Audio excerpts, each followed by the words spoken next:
जंगली कैदियों ने कैद खाने में नंगा नाच मचा दिया था जब उनको जिंदगी में पहली बार ज्योमेट्री बॉक्स मिला। इनको समझ नहीं आया कि इसका करना क्या है। उसमें से प्रकार निकाल के बोतल के ढक्कन में छेद कर रहे हैं, फिर उसके अंदर से पानी पी रहे हैं। आधे बच्चों को पल्ले ही नहीं पड़ रहा है कि ये दो मुंह वाले प्रकार का करना क्या है, तो वो बैठ के उसकी स्ट्रेचिंग खोल रहे हैं। कुछ गांव के लौंडों ने मिलके तो हथियार वगैरह बना लिए थे। ये देख, ये अपने को यहाँ से हुक पकड़ना है, उसके बाद तुम जैसे खींच के इसको छोड़। हाँ, हमारे स्कूल में आसपास के गांव से भी बच्चे आते थे। मेरे को बहुत बढ़िया लगते यार ये बच्चे। इनको तुम इनके बैग से ही पहचान सकते हो कि ये तो गांव से, क्योंकि इनके बैग की सबसे आगे वाली जेब में से हमेशा तेल टपकता रहता है। ये लोग लंच के नाम पे एक अचार की चीर और 3 पराठे भर के लाते थे स्टील के डब्बे में, जो रोज लीक कर रहा है। और ये लोग रोज अचार कैसे खा ले रहे हैं।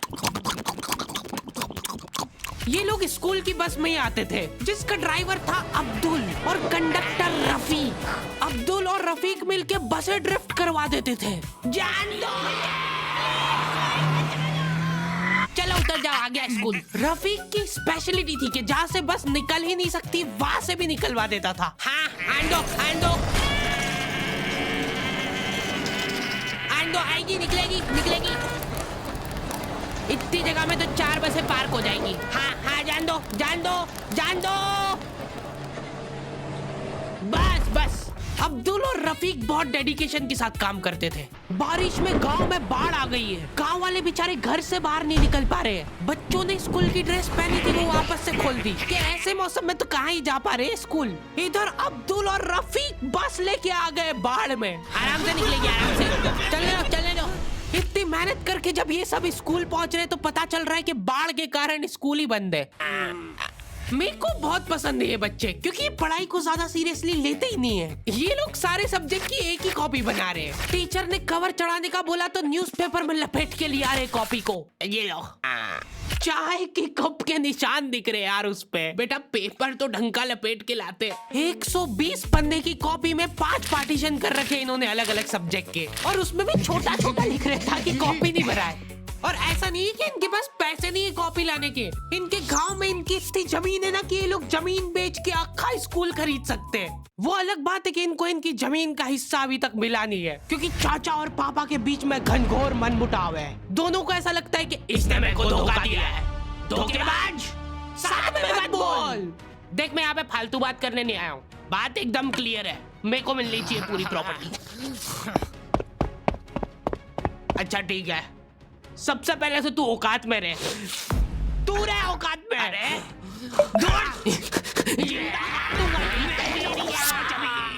नहीं दूर, अभी चालू नहीं हुआ है।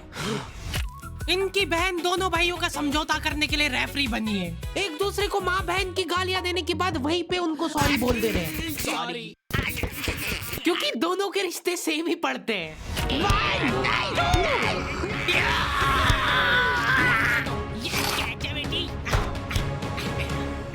जीत गया। ये देख कोर्ट कचहरी में मिलेंगे अब। तो अभी तक वो केस चल रहा है और वो चलता ही रहेगा जब तक पापा या चाचा में से कोई मर नहीं जाता। हमारी क्लास के बच्चे बहुत बतौकड़े थे, इनके मुंह का थूक खत्म हो जाता था बोल बोल के। अरे देखो, मैंने व्हाट्सएप स्टेटस डाला था उसका हाथ पकड़ के। अब उसको ऐसा लगा कि मेरा स्टेटस सबको दिखता है, पर मैंने सेटिंग्स में जाके स्टेटस सिर्फ उसको विजिबल कर रखा था। लॉन्डो से कुछ भी शेयर करना बहुत रिस्की काम होता है। मेरे को तो अच्छी लगती है यार कंचन। तुमने सिर्फ बोला है कि ये अच्छी लगती है, इधर लॉन्डो ने अफवाह फैलानी चालू कर दी। सर, उसको आंख उठा के मत देखना, भाई की बंदी है। जब भी वो पास से निकल रही है मत करो यार ये हरकत। वो इंटरेस्टेड होगी भी तो भाग जाएगी तुम्हारी हरकतों की वजह से। इतनी ज्यादा बकलोली सहन करने के बाद हमारे क्लास टीचर ने सोचा कि इनका सेटिंग अरेंजमेंट चेंज कर देते हैं। एक लड़का और एक लड़की बैठाएंगे, फिर देखते कैसे बात करते हैं ये। मेरे दोस्तों के पास जो लड़कियां बैठी वो बीच में बैग रख ले रही है ताकि गलती से भी ये दरिंदा उससे टच नहीं हो जाए। इनका तो फिर भी ठीक था, मेरी किस्मत तो बिल्कुल ही घटिया थी। जब तक मेरा नंबर आया लड़कियां ही खत्म हो गई हमारी क्लास की। अच्छा ठीक है, तुम अकेले बैठ जाओ। तो अब सभी बच्चों को फर्स्ट पीरियड तो मजबूरन ऐसे ही बैठना पड़ता था, लेकिन जैसे ही सेकंड पीरियड लगता था, इस टीचर की क्लास के बाहर जाने में और अगले टीचर की क्लास में आने में 30 सेकंड मिलते थे हमको। उस 30 सेकंड में सब लोग अपने अपने झोले उठा के दौड़ रहे इधर उधर। जैसे ही अगला टीचर क्लास में आया, अब बेटा तुम सब हाफ क्यों रहे हो, तो सेकंड पीरियड में सब अपने दोस्तों के पास पहुंच जाते थे। लेकिन लड़कियों को उतनी भी सब्र नहीं है, उनको फर्स्ट पीरियड में भी बात करना है। व्हाट्सएप स्टेटस जो था वो सिर्फ उसको दिखा। क्लास के इस कोने से उस कोने तक इशारों में बातें हो रही है इनकी। लिप सिंक पढ़ ले रही है लड़कियां इतनी दूर से। यह लौंडो को चिल्ला चिल्ला के बताने के बाद भी समझ नहीं आती आधी चीजें। अरे तो तुम इसकी कॉपी नानी के यहाँ क्यों लेके गए थे? सर वो मेरे को लगा मैं वहां जाके पढ़ाई करूंगा। इनसे घर में, स्कूल में, कोचिंग में कई पढ़ाई नहीं हो रही है, और 4 दिन के लिए कहीं घूमने जा रहे तो उसमें बैग में कॉपियां भर ले रहे कि अब होगी पढ़ाई। वो भी दूसरे की कॉपी मांग के ले जा रहे हैं। वहां जाके सिर्फ कॉपी निकाल के सामने रख दी सबके, ताकि नानी के घर पे तुम्हारा एकदम रोला जम जाए कि लड़का दुनिया इधर से उधर हो जाए पर पढ़ाई नहीं छोड़ता है। लड़का दूसरे की कॉपी मांग के लाया है अपनी कॉपी कंप्लीट करने के लिए, जबकि स्कूल डेली जा रहा है अपना लड़का, फिर भी कॉपी इनकम्प्लीट रह जा रही है। और बात ये कि वहां जाके भी इनसे कॉपी कंप्लीट हुई नहीं है, उल्टा वहां निकाल के रख दी थी और भूल के आ गए कॉपी। और तुम्हारी लीव तो 3 दिन की थी, तुम 5 दिन बाद क्यों आए मुंह उठा के? सर हम लोग तीसरे दिन पे निकल गए थे वहां से, और हम जैसे ही ऑटो रिक्शा में बैठे नानी जी ने रोना चालू कर दिया। अब जैसे जैसे ऑटो दूर जा रहा था मेरी नानी जी जोर से रोने लग रहे थे।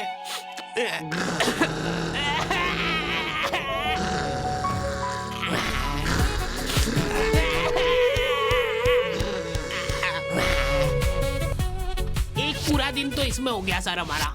फिर अगले दिन मम्मी ने उतर के नानी जी को समझाया, रो मत मम्मी, ऐसे रो मत, मत रो। उन्होंने रोते रोते समझाया कि मत रो। आधा दिन ये चला, फिर आधे दिन ऑटो वाले ने वापस से मजे लिए।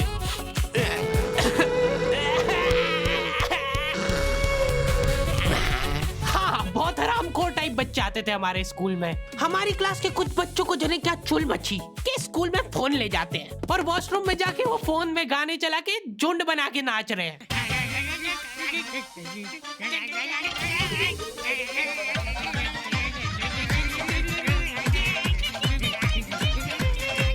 उधर साइड में लाइन डिस्टर्ब हो गई यार उन बच्चों की, जो कांच में बाल बनाने के लिए लगी है, वॉशरूम बाल जमाने के लिए लगी होती थी। और तुम गौर से देखोगे इनको तो पता चलेगा कि सब लोग सेम ही चीज कर रहे हैं। बाल गीले करके अपनी जेब से कंघा निकाल रहे गोल वाला, उसके अंदर 2 उंगली फंसा रहे और फिर बाल खड़े कर रहे हैं। और बाहर निकलते से सारे टीचरों ने घेर रखा है इनको, क्योंकि इतनी जोर जोर से गाने बजा के नाच रहे थे ये लोग। किसके पास है फोन, जल्दी से बता दो। मैम ऐसा कुछ नहीं, हम तो मुंह से गा रहे थे, किसी से भी पूछ। मैम इसके पास ही है फोन, हमको छोड़ दो, हम तो सिर्फ बाल जमा रहे थे। तुम कुछ कांड करते हुए पकड़ा जाते हो तो तुम्हारा दिमाग चलना ही बंद हो जाता है एकदम। इनसे पूछ रहे कि बता बेटा क्यों लाए तुम स्कूल में फोन? मैम वो यूट्यूब से पढ़ाई करने के लिए। स्कूल में? हाँ, हमारे स्कूल में सबसे बड़ी टॉप की सजा होती थी सस्पेंड करना, और मेरे को पता नहीं क्यों बहुत बढ़िया लगती थी ये सजा। ना तुमको स्कूल वालों को लीव लिख के देना है, ना स्कूल वाले तुमसे पूछेंगे कि तुम कहाँ गए थे। रिटायरमेंट वाली लाइफ जी रहे हो तुम स्कूल में। उसके मम्मी पापा को बुला के वो फोन भी दे दिया और उसको सस्पेंड कर दिया।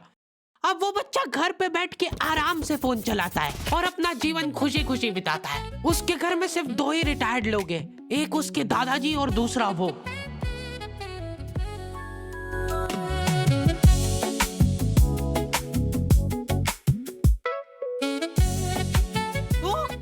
तो दी एंड हो चुका है।